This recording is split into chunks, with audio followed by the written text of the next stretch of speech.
अब समाचार विस्तार से। अकोला में जिला परिषद और पंचायत समिति के उपचुनाव के लिए मंगलवार को मतदान हुआ।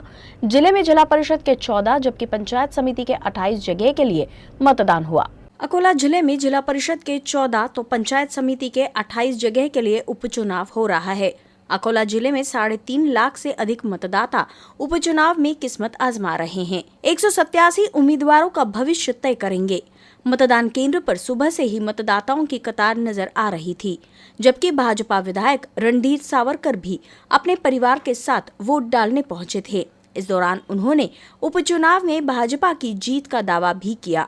14 जिल्हा परिषद सर्कलच्या 28 पंचायत समितीच्या पोटनिवडणुका आहेत। मी जे काही या 15 दिवसात फिरलो, आढावा घेतला, त्यामध्ये सध्याच्या असलेल्या सरकारबद्दल प्रचंड नाराजी लोकांमध्ये आहे आणि मला असं वाटते त्याचं प्रतिबिंब या मतदानात लोक दाखवतील आणि मागच्यापेक्षा पटीनं भारतीय जनता पक्षाच्या उमेदवारांमध्ये वाढ होईल। सत्ता स्थापनेचं गणित जिल्हा परिषदचं थोडं वेगळं आहे, पण आता 14 पैकी आपल्या जागा किती येतात आणि त्यानंतर 1 अगेन्स्ट ऑल अशी आमची परिस्थिती असल्यामुळे 14 पैकी 14 जरी आमच्या आल्या तरी आम्हाला 15 भेटायची शक्यता फार कमी आहे।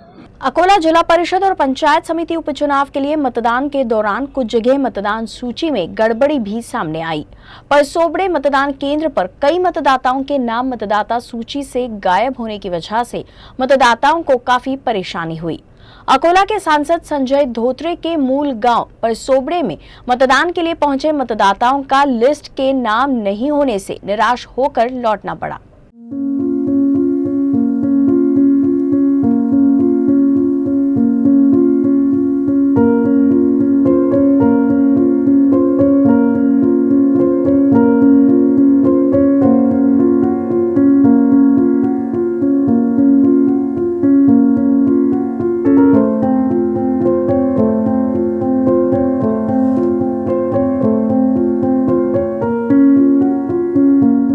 सर्व नाव पाहत आहो, शोधत आहो, पण मिळत नाही आहेत। बरेचसे सकाळपासून आम्ही रात्रीपासून पण काही लोकांचे जे लोक बाहेरून आले त्यांचे पण शोधत आहो लिस्टमध्ये, तर नाव दिसत नाही आहेत। नावांच्या लिस्टमध्ये गोंधळ आहे जरा।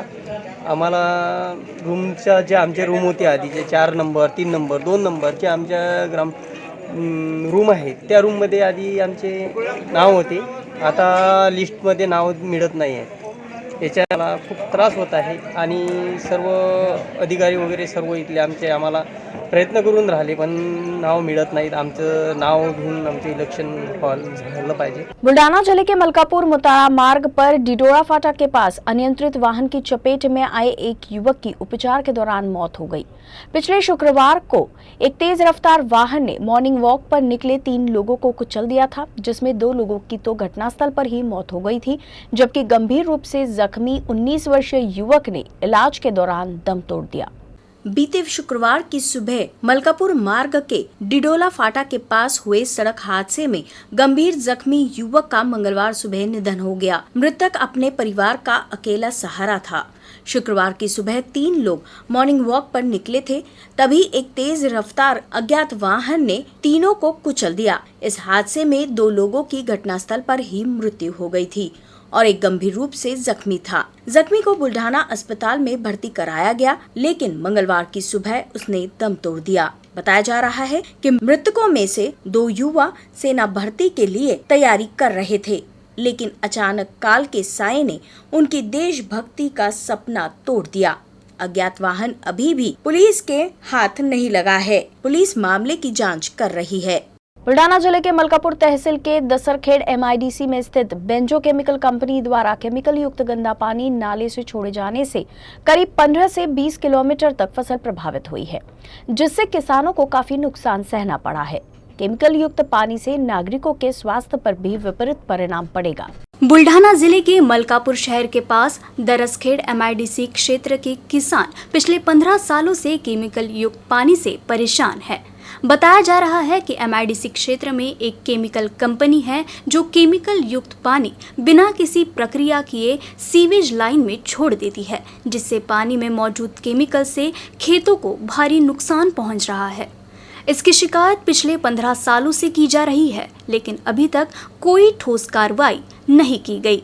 खेती के नुकसान के बारे में जिले के पालक मंत्री डॉक्टर राजेंद्र शिंगने ने जिलाधिकारी से बात कर इसकी जांच करने के निर्देश दिए हैं, जिसके बाद जिलाधिकारी ने तुरंत ही खेतों और कंपनी के पानी के नमूनों की जांच के आदेश दिए।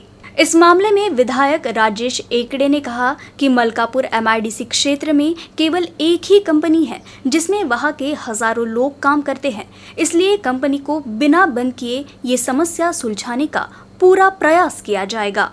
पाण्यामुळे माझी शेती एकदम पिकनिकामी झालेली आहे। माझ्या विहिरीला जे पाणी आहे ते मी शेतीला देऊ शकत नाही, त्यामुळे माझं भरपूर नुकसान होत आहे। मी माझी सैनिक आहे, त्यामुळे माझं शेतीचं नुकसान होते। मी शेतीला पाणी देऊ शकत नाही, तर माझ्या शेतीचा भरपाई मिळाला पाहिजे। शेगांव शहर में जलापूर्ति करने वाला मुख्य पाइपलाइन फूटने की वजह से पिछले 5 दिन से शहर में जलापूर्ति खंडित है, लेकिन पाइपलाइन के ठीक होने में अभी थोड़ा और वक्त लगेगा, जिससे 2 दिन तक नागरिकों को पानी की किल्लत का सामना करना पड़ेगा। अकोला के शेगांव शहर में पिछले 5 दिनों से जलापूर्ति खंडित होने से लोगों को काफी परेशानियों का सामना करना पड़ रहा है। बताया जा रहा है कि जलापूर्ति अगले 2 दिनों तक खंडित रह सकती है, इसलिए प्रशासन ने लोगों को संभाल कर पानी का उपयोग करने की सलाह दी है। शेगांव से करीब 55 किलोमीटर दूरी पर स्थित मुख्य पाइपलाइन से शहर को पानी की आपूर्ति की जाती है, लेकिन पिछले सप्ताह मुख्य पाइपलाइन में बड़ा लीकेज होने से शहर की जलापूर्ति खंडित हो गई है। प्रशासन की ओर से मरम्मत कार्य जारी है, लेकिन लीकेज बड़ा होने से और 2 दिन लग सकते हैं। संपूर्ण काम हे आज रोजी पूर्ण झाल्यानंतर जेव्हा पाणी पुरवठा सुरळीत करण्यासाठी सुरुवात करण्यात आली, त्यावेळेस जस्तगाव फाट्याजवळील स्कोर वॉल हे अचानकमध्ये एअरलॉक झाल्यामुळे ते पूर्ण स्कोर वॉल आम्हाला खोलण्यासाठी 4 ते 5 तास संपूर्ण अभियंता तसेच कर्मचारी यांना संपूर्ण शर्तीचे प्रयत्न करावे लागले व सदरू स्कोर वॉल आपण सद्यस्थितीमध्ये तिथला काढलेला आहे व वारीपर्यंतची संपूर्ण पाईपलाईन ही सध्या ड्राय करणं चालू आहे। उद्या सकाळपर्यंत किंवा उद्या दुपारपर्यंत तिथलं संपूर्ण काम हे पूर्णत्वास येईल। अकोला महानगर पालिका द्वारा आगामी चुनाव को लेकर अभी से ही नए मतदाताओं के नाम रजिस्टर किए जाने के लिए जनजागृति की जा रही है। महानगर पालिका आयुक्त कविता द्विवेदी ने नागरिकों से इस अभियान में शामिल होकर मतदाता सूची में अपना नाम रजिस्टर कराने की अपील की है। अगले साल की शुरुआत में ही अकोला जिले में महानगर पालिका के चुनाव होंगे, जिसे देखते हुए मतदाता सूची में नए मतदाताओं का नाम शामिल करने के लिए मनपा प्रशासन की ओर से विशेष रूप से जनजागृति अभियान चलाया जा रहा है। इस जनजागृति अभियान के अंतर्गत जो युवा 18 साल पूरे कर चुके हैं या फिर जो नए लोग अकोला में स्थानांतरित हुए हैं, ऐसे लोगों को नए मतदाता सूची में शामिल किया जाएगा। मनपा आयुक्त कविता द्विवेदी ने ज्यादा से ज्यादा लोग अपना पंजीकरण करें, इसलिए प्रशासन की ओर से होर्डिंग और सोशल मीडिया द्वारा जनजागृति की जाएगी। उन्होंने कहा कि मतदाता सूची में पंजीकरण कैसे करें, इसकी जानकारी लोगों तक पहुंचाई जाएगी। जिला प्रशासन की ओर से 5 जनवरी को अंतिम मतदाता सूची घोषित कर दी जाएगी। भारत निवडणूक आयोग व राज्य निवडणूक आयोग यांच्या निर्देशाप्रमाणे दरवर्षी आपण मतदार यादीचे अद्ययावतीकरण करत असतो। त्या मोहिमेला आपण आज सुरुवात करत आहोत। आपण एक कालबद्ध नियोजन पद्धतीने हे कामकाज करणार आहोत। 2 माध्यमांमार्फत आपण हे काम करणार आहोत, एक शासकीय पातळीवर आणि एक NGOच्या मदतीने आपण जनजागृतीची मोहीम करणार आहोत। सर्व नागरिकांना माझी विनंती असणार आहे की जे नागरिक 18 वर्ष वयाचे होत असतील त्यांनी आवर्जून आपले नाव नोंदवावे या मोहिमेमध्ये, जेणेकरून त्यांना जे आगामी निवडणूक आहे त्याच्यामध्ये त्यांना मतदान करण्याचा हक्क त्यांचा अबाधित राहील। बुल्डाना जिले के खामगांव शहर के ऐतिहासिक वैभव माने जाने वाला जनूना तालाब इस बार पूरा भर गया है। पिछले दिनों हुई जोरदार बारिश के बाद तालाब का जलस्तर तेजी से बढ़ा है। अकोला जिले में हुई भारी बारिश के कारण खामगांव शहर का ऐतिहासिक जनूना तालाब ओवरफ्लो हो गया है। बताया जा रहा है कि पिछले कई दिनों से ये तालाब सूखा पड़ा था, जिसके बाद नगर पालिका, जैन संगठन और रोटरी क्लब ने पहल कर इस तालाब को कीचड़ मुक्त कर इसे नया जीवन दान दिया, जिससे पिछले दिनों हुई बारिश से ये तालाब पूरी तरीके से भर गया। इस तालाब के ओवरफ्लो होने से लोग काफी खुश है।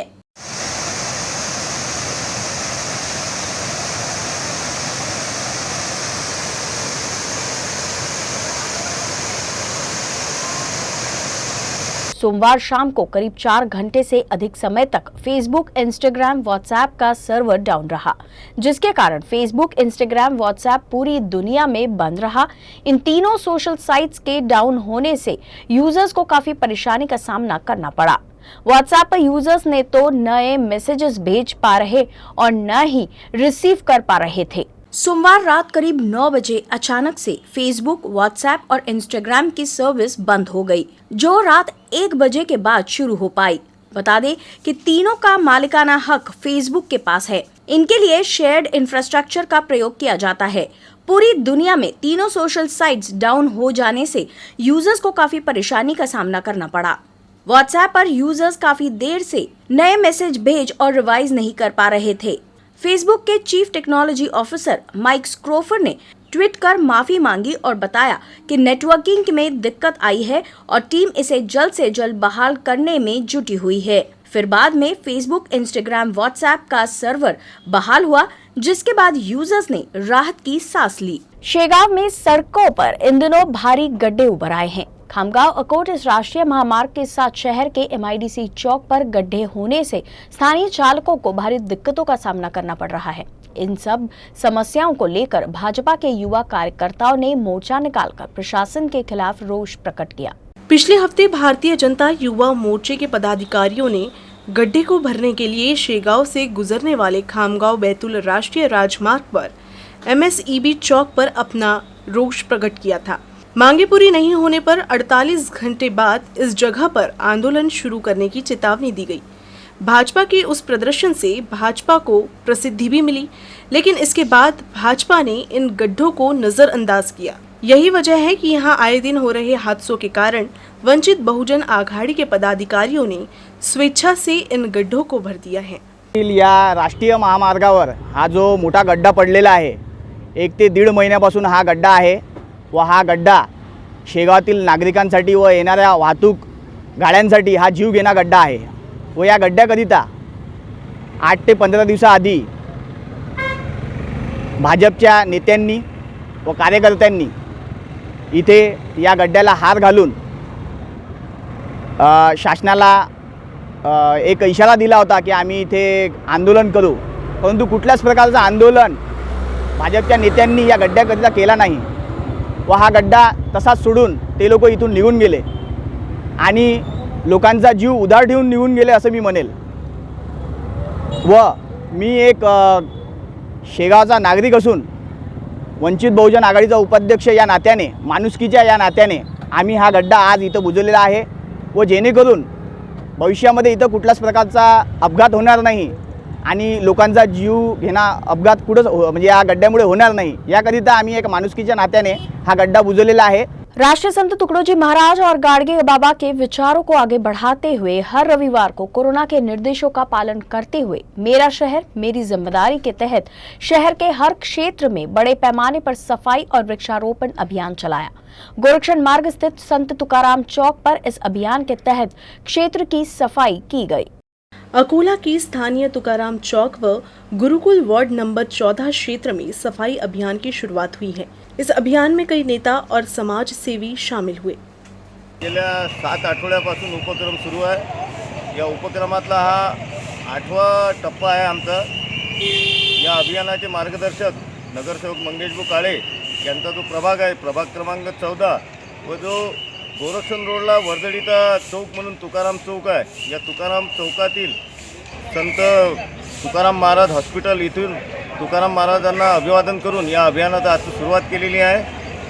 हा अभियान गुरुकुल व प्रभाग क्रमांक 14 मधील परिसरात हा अभियान आज 8व्या टप्प्यात राबवण्यात येणार आहे। यामध्ये आम्ही ऑनलाईनद्वारे नोंदणीकृत कार्यकर्त्यांचं यामध्ये सहभाग नोंदवलेला आहे आणि जे स्वयंस्फूर्तीने आणि पूर्ण वेळ या उपक्रमात सहभागी होतील अशा सुजाण नागरिकांना आम्ही आवाहन केलं होतं। त्या आव्हानाअंतर्गत 350 जणांनी नोंदणी केली होती आणि या 350 जणांमधील निवडक लोकांना आम्ही दर रविवारी ज्या ज्या ठिकाणी आमचा स्वच्छता अभियान राहते तिथे तिथे त्यांना आमंत्रित करण्यात येते। यामध्ये महानगरपालिकेशी काही चर्चा झाली काय? नाही, तत्कालीन आयुक्त मॅडम ज्या होत्या पहिल्या अरोरा मॅडम त्यांना आम्ही चर्चेसाठी दोनदा फोनद्वारे चर्चा केली होती की या अभियानात महानगरपालिकेचाही सहभाग पाहिजे, पण अद्यापपर्यंतही सहभाग यात महापालिकेने नोंदवलेला नाही आहे. नवीन आयुक्त आलेले आहे, त्यांच्याशी बोलणं सुरू आहे. ज्या दिवशी महानगरपालिका या अभियानात आपला सहभाग नोंदवेल त्यांचं स्वागतच राहील. या स्वच्छतेमध्ये तुम्हाला काय काय अडचणी आल्या? की स्वच्छता केल्यानंतर त्याच जागी 2 रविवार किंवा 3ऱ्या रविवारीच आम्हाला तीच परिस्थिती दिसते. आम्ही नागरिकांना आव्हान केलं की जिथे आम्ही स्वच्छता करतो तीच कायमस्वरूपी तुम्हीच निर्माते आहे या कचऱ्याचे आणि तुम्ही स्वच्छता या कचऱ्याची करायला पाहिजे. आणि बऱ्याच अडचणी येतात. काही लोक आपल्या घरासमोरील म्हणजे प्लॉटच्या बाहेरील झाडं तोडायलाही आम्हाला हरकत घेतात. जे रस्त्यावर आलेले झाडं आहेत, लोकांच्या डोळ्यात नाका तोंडात जाणाऱ्या फांद्या आहेत, तेही तोडू देत नाही. तरी नागरिकांना आव्हान आहे की आपली जी झाडं झुडपं आहेत ते आपल्या घरात लावायला पाहिजे, रहदारीस अडथळा व्हायला नाही पाहिजे, याची एवढी खबरदारी घ्यायला पाहिजे. काही प्रमाणात होऊन राहिली लोकांना जाणीव, पण अजूनही काही जशी पाहिजे तसं याच्यात प्रतिसाद मिळून नाही राहिला. आज 8वा दिवस आहे. आज 8वा दिवसमध्ये प्रभाग क्रमांक 14 माझ्या वार्डामध्ये आज साफसफाई अभियान सुरू केलेलं आहे. तुकाराम चौकापासून ते मलकापूर चौकापर्यंत आणि गुरुकुलचा काही भाग, कोठारी वाटिकेचा काही भाग हा आज भाग घेणार आहे. या भागामध्ये आज तुम्ही बघत आहात अत्यंत चांगली साफसफाई आणि हे अभियान पंकजभाऊ जायले यांच्या नेतृत्वात हे राबवण्यात आलेलं आहे. माझ्या खूप पंकजभाऊ जायले यांना शुभेच्छा की हे अभियान आमच्या वार्डामध्ये आलं आणि साफसफाई केल्याबद्दल त्यांचे खूप आभार. फिलहाल बस इतना ही. खबरों का सिलसिला आगे भी यूं ही जारी रहेगा. अब देखते रहिए यूसी न्यूज़ अकोला.